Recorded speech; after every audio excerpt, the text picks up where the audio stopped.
queridos alunos, sejam todos bem-vindos à nossa correção da aula de literatura da semana passada. Trabalhamos com o gênero literário ou poema.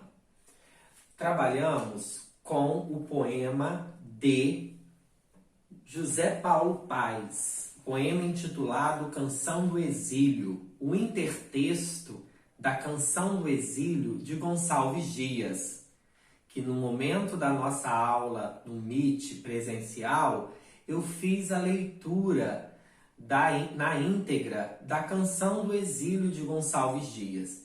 Agora vamos analisar o poema Canção do Exílio, o intertexto de José Paulo Paes. Canção do Exílio. Um dia segui viagem, sem olhar sobre o meu ombro. Não vi terras de passagem, não vi glórias nem escombros. Guardei no fundo da mala um raminho de alecrim. Apaguei a luz da sala, que ainda brilhava por mim. Fechei a porta da rua, a chave joguei ao mar. Andei tanto nesta rua que nem sei mais voltar. O eu lírico deste poema, ele sai de casa, portanto, ele é exilado. Há um exílio aí, porque ele sai de sua casa para seguir um caminho. Vamos lá. Número 1. O poema, é intitulado Canção do Exílio. Por que este poema recebeu este nome? Porque trata-se da partida do eu lírico. Ele deixa seu lar para ir para um lugar estranho, ou seja, para o exílio. Vamos registrar, lembrando o título à caneta, resposta no caderno a lápis. Porque o eu lírico sai de casa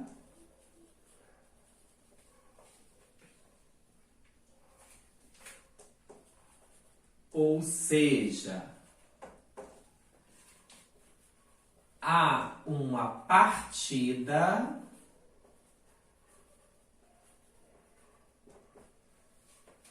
e nessa partida ele vai para um lugar estranho, que é o exílio. Indo para um lugar estranho. Ou seja, o seu exílio.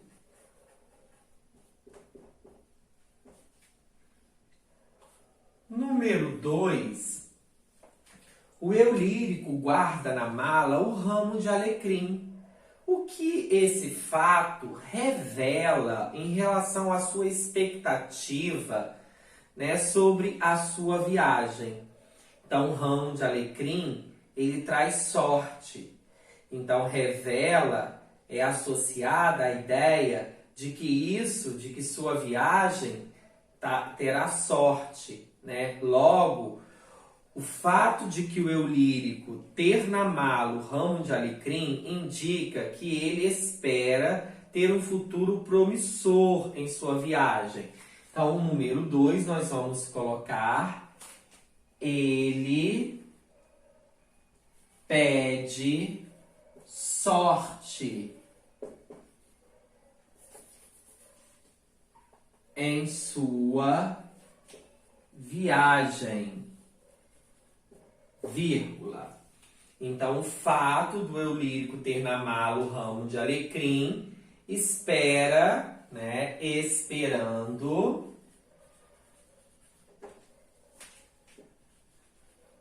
um futuro promissor de sucesso, um lugar bom para viver.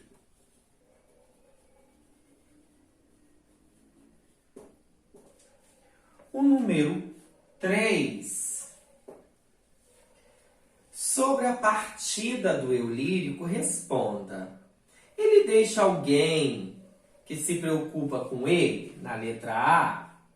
Sim, ele deixa uma pessoa, pessoas em casa, provavelmente seus pais. Percebemos isso no seguinte verso. A luz da sala que ainda brilhava por mim. Sugere que alguém ficou à espera dele. Entre aspas, o verso. A luz da sala. A luz da sala que ainda brilhava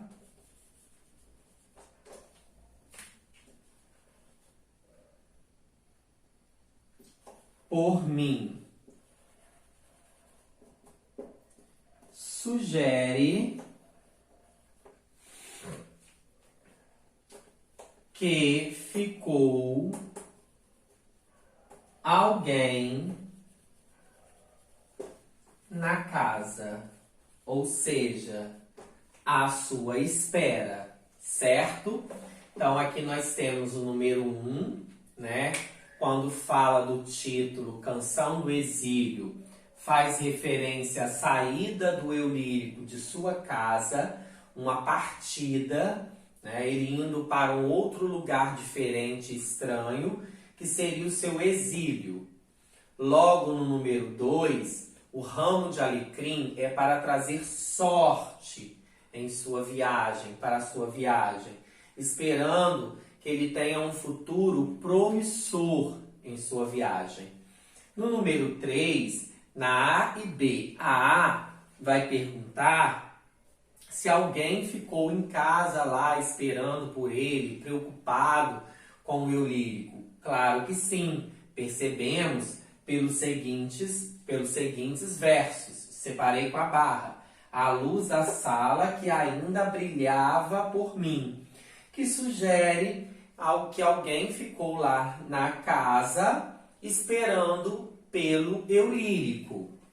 Dá uma pausa e faça a sua correção.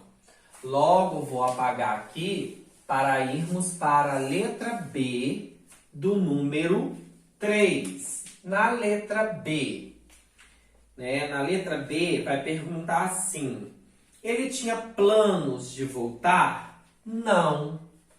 Por quê? Pois ele jogou a chave no mar. Ó o verso, ó. Fechei a porta da rua, joguei a chave ao mar. Então, pois o eu lírico jogou a chave ao mar. Prosseguindo e continuando, nós vamos para a questão 4, por uma linha, número 4. No número 4, temos o seguinte enunciado. Todo poema é constituído por versos. O verso é cada linha poética. Vamos contar quantos versos há neste poema. Há um total de 12 versos. Já o número 5, nós vamos observar a estrofe. A estrofe é o agrupamento de versos. Aí uma linha em branco separa uma estrofe da outra. Quantas estrofes há no poema? 6 estrofes. Então são 6 estrofes de 2 versos. Estrofes caracterizadas como dístico. Dístico, estrofes de 2 versos. 2 vezes 6, 12 versos no total. No número 6, nós vamos observar que há um ritmo no poema. E este ritmo é cadenciado pelas sílabas átonas, que são as fracas, e as tônicas, que são as mais fortes. Ao fazermos a leitura do poema, nós percebemos que há 2 sílabas tônicas em cada verso. Então, olha só. Um dia segui viagem, sem olhar sobre o meu ombro. Agora você deve escrever os seguintes versos e marcar as sílabas átonas acentuadas na questão número 6. Os versos são, entre aspas, não vi terras de passagens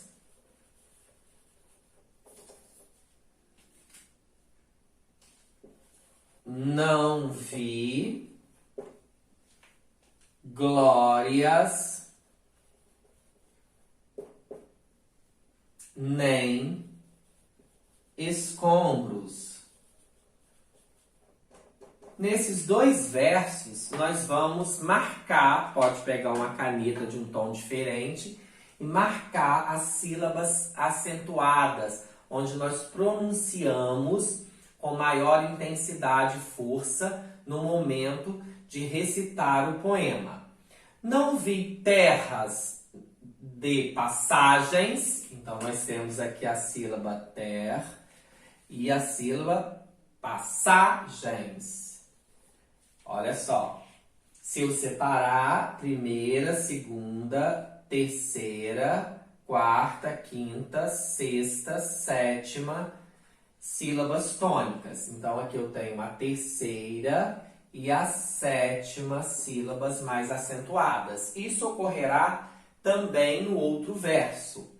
Não vi glórias, olha o gló, nem escombros. O com é mais forte. Também será a terceira e a sétima. Então, quais são as sílabas acentuadas? O té e o sá. O gló e o com. Tá? São as sílabas mais fortes nestes 2 versos. Vou até colocar aqui, as sílabas acentuadas, Sílabas acentuadas. Sílabas acentuadas são as chamadas tônicas. Átonas são as mais fracas. As sílabas acentuadas.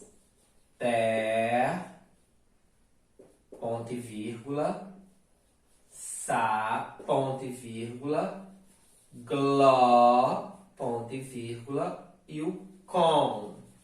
Essas são as sílabas mais fortes e mais acentuadas nesses 2 versos do poema. Prosseguindo, nós vamos observar na questão número 7 o emprego de rimas. O que é rima? Terminação bem parecida quanto ao som e a pronúncia e a escrita das palavras. O primeiro verso vai rimar, o primeiro estrofe rima com a segunda. Olha o exemplo: viagem, passagem, ombro, escombros. Agora você deve, no 7A, retirar os outros pares de rimas. Da terceira estrofe, que vai rimar com a quarta, e da quinta com a sexta. Na terceira para a quarta, nós temos mala e sala. E nós teremos também alecrim e mim. Já nas 2 últimas estrofes, nós temos as palavras, rua e rua, que se repete. E por último, o último par de rimas, mar e voltar. Então, olha só a terminação. Isso que é a rima, tá? Que dá um encadeamento melódico da poesia, do poema, tá? Terminação. Vamos para a letra B. Na letra B, nós vamos retirar, preste muito atenção, palavras que se repetem e sons que se repetem também. Então, quanto a palavras repetidas, nós temos rua, vi e não. E quanto a sons repetidos, nós temos a terminação ei de vários verbos de primeira pessoa, como guardei. Nós temos apaguei. Nós temos fechei e andei. Terminação ei. Então, existem palavras repetidas e sons repetidos no poema, tá? Para dar um encadeamento aí, ritmo e melódico no poema. Número 8. Além do ritmo e sonoridade, os poemas frequentemente apresentam também imagens, que são as chamadas figuras de linguagem, quando nós empregamos enunciados com sentido figurado, aquele que não é real. Vamos explicar o sentido figurado dos seguintes versos. Não vi terra de passagens, não vi glórias nem escombros. Qual o sentido? O sentido é de que o eu lírico não viu nada de especial nos lugares onde ele passou. Era tudo deserto. O eu lírico não viu nada por onde ele passou. Ou seja, tudo deserto, o caminho era deserto. No número 9,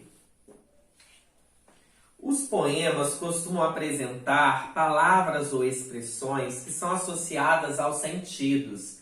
Visão, tato, paladar, audição, olfato. As palavras empregadas no poema, como olhar, vi, apaguei, luz, apaguei aqui, luz, se refere a qual sentido? Ao sentido da visão. Número 10. Um poeta tem plena liberdade no emprego da língua. Ele pode, por exemplo, segmentar palavras, repeti-las, mudar a grafia, que é o emprego do uso de neologismos, palavras criadas, inventadas pelo poeta, E também utilizar variedades linguísticas diferentes, como até o regionalismo. Patativa do Assaré, um grande poeta nordestino, usa em seus poemas uma linguagem própria do seu ambiente, que é o ambiente nordestino. Como é a linguagem empregada na Canção do Exílio que nós lemos? Ela está de acordo com a norma padrão.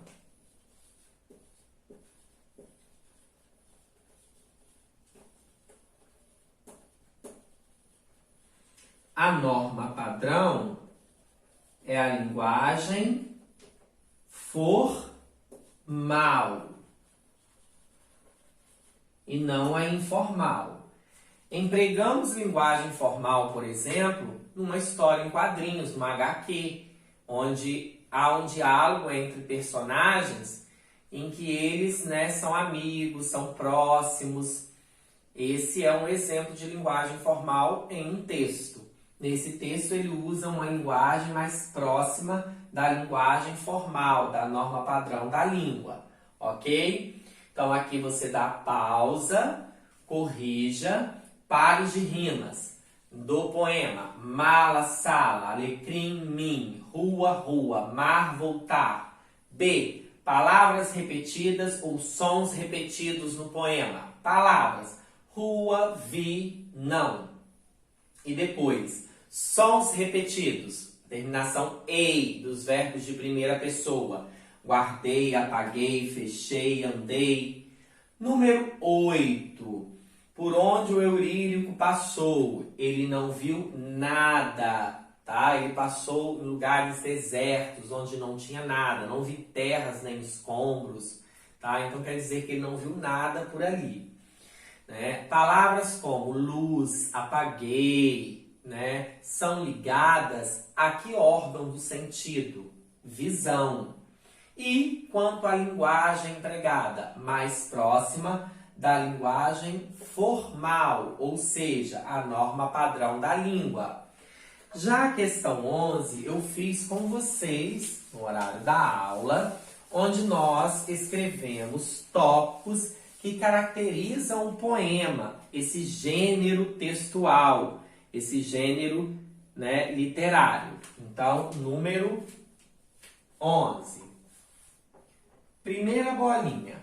Sabemos que um poema, ele não é estruturado em parágrafos, ele é estruturado em versos e o agrupamento de versos formam uma estrofe. Então, ó, é estruturado em versos e estrofes. Ponto e vírgula. Segunda bolinha, segunda característica, quem fala, quem se expressa num poema não é um narrador, como num conto, numa crônica, um romance, é o eu lírico, diferente. Poeta, poetisa, quem produz, quem expressa e fala na poesia é o eu lírico. Então, ó, quem expressa seus sentimentos e emoções é chamado de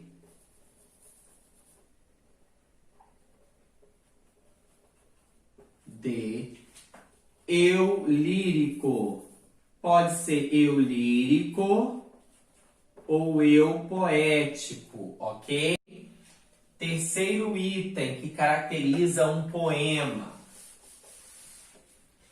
O recurso de usar, ó, recursos como rima, rimas, sonoridade, ritmo,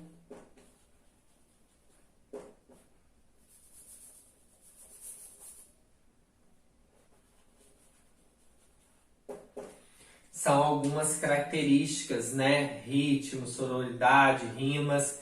E por último, nós podemos colocar o emprego, né? Emprega-se uma linguagem figurada.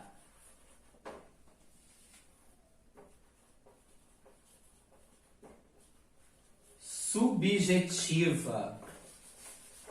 Cada um interpreta de uma forma diferente.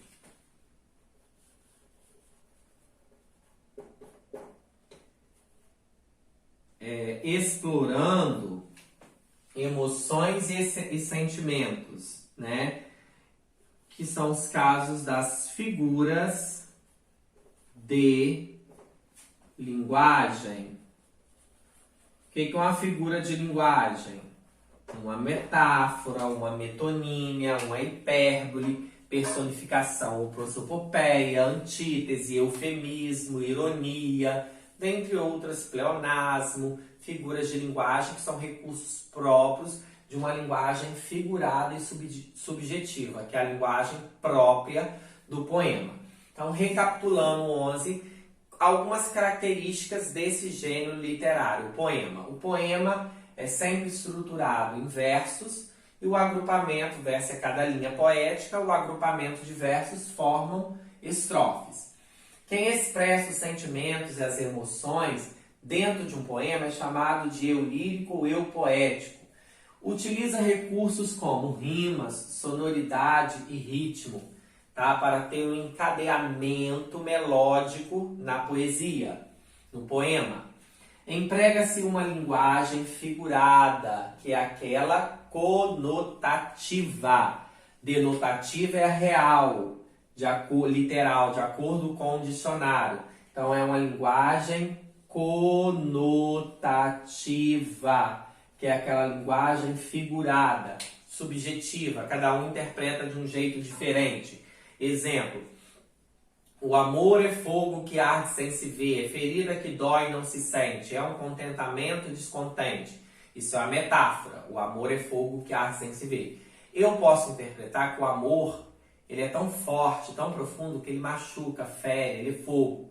Outro pode interpretar que o amor é um dos sentimentos mais bonitos e mais complexos de todos, porque ele é fogo, ele é quente, ele é ardente. Então, cada um interpreta de um jeito diferente essas linguagens figuradas dentro de um poema.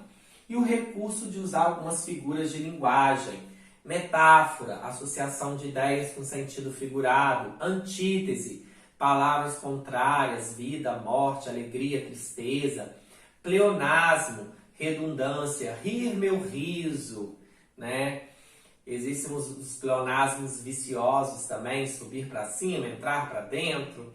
Nós temos o eufemismo, que é o suavizar dos termos. Para falar com a pessoa não morreu, ela partiu dessa para melhor, ela foi se encontrar com Deus.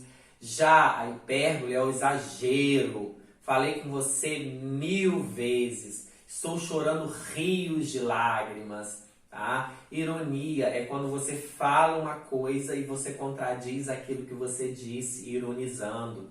Tá? Personificação ou prosopopeia é quando você usa características ou ações que são próprias de seres que têm vida, seres humanos, a seres inanimados, a seres que não têm vida. Como dizer que uma nuvem anda no céu triste. Como que a nuvem pode andar e estar triste.